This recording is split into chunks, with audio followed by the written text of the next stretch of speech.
आज हम भगवत गीता चैप्टर 1 को शॉर्ट में पूरा कवर करेंगे। इसके संस्कृत में सारे श्लोक को पढ़ेंगे और इंग्लिश ट्रांसलेशन को देखेंगे और इसके अर्थ को समझेंगे। तो पहला जो चैप्टर है वो कुरुक्षेत्र के युद्ध स्थल में जो आर्मीज को ऑब्जर्व किया जा रहा था, observing the armies on the battlefield of Kurukshetra, उसके ऊपर है। ठीक है। सो फर्स्ट जो पहला श्लोक है वहाँ पे धृतराष्ट्र उवाच धर्मक्षेत्रे कुरुक्षेत्रे समावेता युयुत्सवा ममाका पांडवाश्चैवा किम अकुर्वता संजया।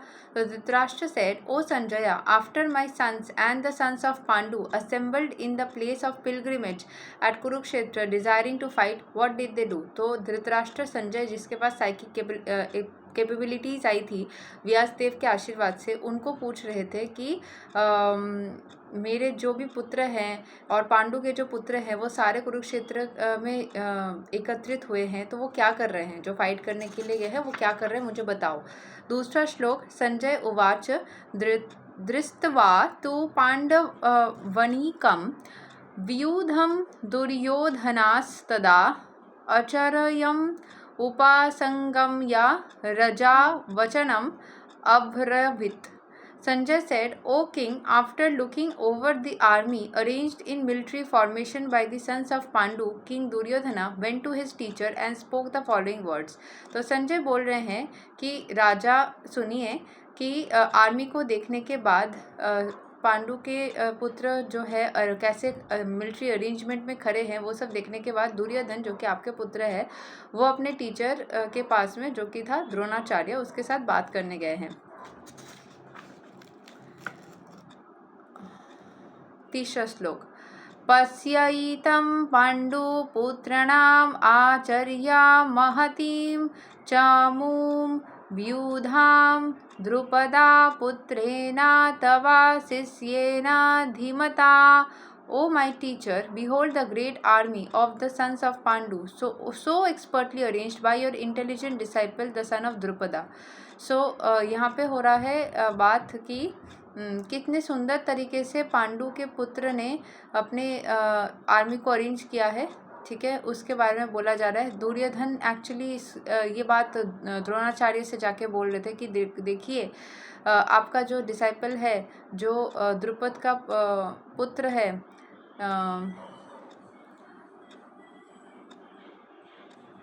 वो कितने सुंदर तरीके से सारे चीज़ों को देखो अरेंज किया हुआ है। ठीक है, नेक्स्ट फोर्थ श्लोक में हो रहा है अत्रा सुरा महेशव असा भीमार्जुना समयुधि युयुधनो विरतश्चा द्रुपदश्चा महारथा। Here in this army are many heroic bowmen equal in fighting to Bhima and Arjuna, great fighters like Yuyudhana, Virata and Drupada। तो ये सब संजय बता रहे हैं कि कितने सुंदर तरीके से सारे जो पांडु के जो मतलब आर्मी है वो कितने सुंदर तरीके से अरेंज किया गया है। वहाँ पे स्ट्रॉन्ग फाइटर्स है, युयुधना, वीरता, द्रुपदा, ठीक है, भीम, अर्जुन, ये सारे जो है बहुत ही स्ट्रॉन्ग आर्मी में लोग हैं पांडु के साइड से। ठीक है, और यहाँ पे सारे जो मतलब धृष्टद्युम्न जो था ना, वो था द्रुपद का पुत्र, आई बिलीव सो। धृष्टद्युम्न है ना, सन ऑफ द्रुपद, वो उसको मिलिट्री एजुकेशन दिया गया था। उसको ऐसा मतलब द्रोणाचार्य को हराने के लिए ही उसका जन्म मेनली हुआ था। ठीक है, सो दुर्योधना ने दिखाया पिछले श्लोक में कि देखो वो धृष्टद्युम्न जो है वो पांडव के साइड में है, जिसने मिलिट्री का मेन अरेंजमेंट किया है, जिसने तुमसे ही शिक्षा लिया। देखो कितने सुंदर तरीके से बनाया, क्योंकि तुमने उसको इतने अच्छे तरीके से सिखाया, इसलिए वो हमारे खिलाफ इतने, वो तो गुरु है, उनको तो सिखाना उनका धर्म था। ठीक है, सो वो सारे दुर्योधना भी मेंशन कर रहे कि कौन कौन है उसके अंदर। फिफ्थ श्लोक धृष्टा केतुस चेकीतना कसीरजाश्च वीरयावन् Purujit Kunti भोजाश्च शैव्याश्च नरपुंगवा। There are also great heroic powerful fighters like Drishtaketu, Chekitana, कसी राजा, पुरुजित, कुंती भोजा एंड सैव्या। ये सारे फाइटर्स के नाम है जो कि पांडु के साइड में हैं। सिक्स्थ श्लोक।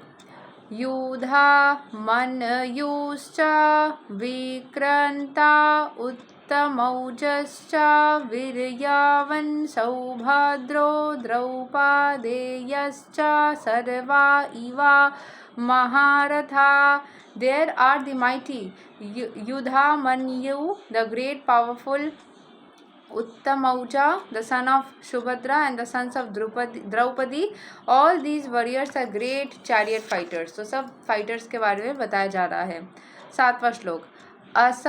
अस्माकं तु विशिष्टा ये तन्निबोध द्विजोत्तमा नयका ममा सय्यस्या संज्ञार्थं तन् Bravimite. But for your information, O best of the Brahmanas, let me tell you about the captains who are especially qualified to lead my military force. तो अभी ये अपने बारे में बताएगा। For your information, O best of Brahmanas, let me tell you about the captains who are especially qualified to lead my military force. अभी वो अपने military force के बारे में बताएगा। कौन? दुर्योधन। सो अभी 8वां श्लोक में देखते हैं।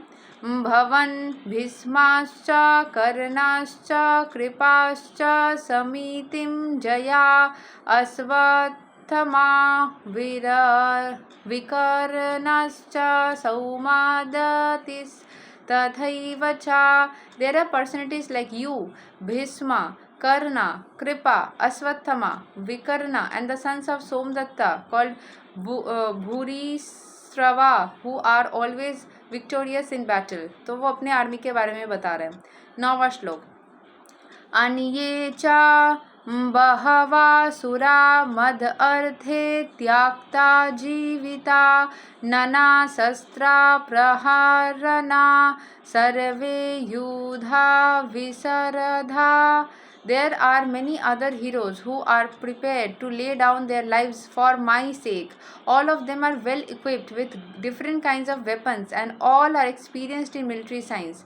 तो यहाँ पे दुर्योधन बोल रहा है कि मेरे साथ में लड़ने के लिए, मुझे जितवाने के लिए भी कितने सारे अच्छे अच्छे लोग हैं। मतलब वो दोनों के बीच में कंपैरिजन कर रहा है, सीधी बात, कि कितने सारे अच्छे अच्छे लोग हैं जो कि इतने एक्सपीरियंस्ड है। 10वां श्लोक। अपर्याप्तं तद अस्मका बलां भीष्माभिरक्षितां पर्याप्तां तव इदाम इति सां बलां भीमाभिरक्षितां। Our strength is immeasurable and we are perfectly protected by grandfather Bhishma, whereas the strength of the Pandavas carefully protected by Bhima is limited. तो वो बोल रहे कि जो भीष्म पितामह है वो कितने एक्सपीरियंस्ड है। उनकी उम्र जब वो लड़ाई कर रहे थे अराउंड 140 ईयर्स था। सो इतना ज़्यादा मतलब पावरफुल इंसान, इतने एक्सपीरियंस्ड इंसान है। हालांकि उनकी बॉडी शायद उतनी ज़्यादा ना हो, बट उनको केयरफुली मतलब कंपैरिजन में देखा जाए तो भीमा जो कि दूसरे साइड में है उससे तो ज़्यादा ही पावर है इनके पास। ठीक है, यहाँ तक है 10 श्लोक।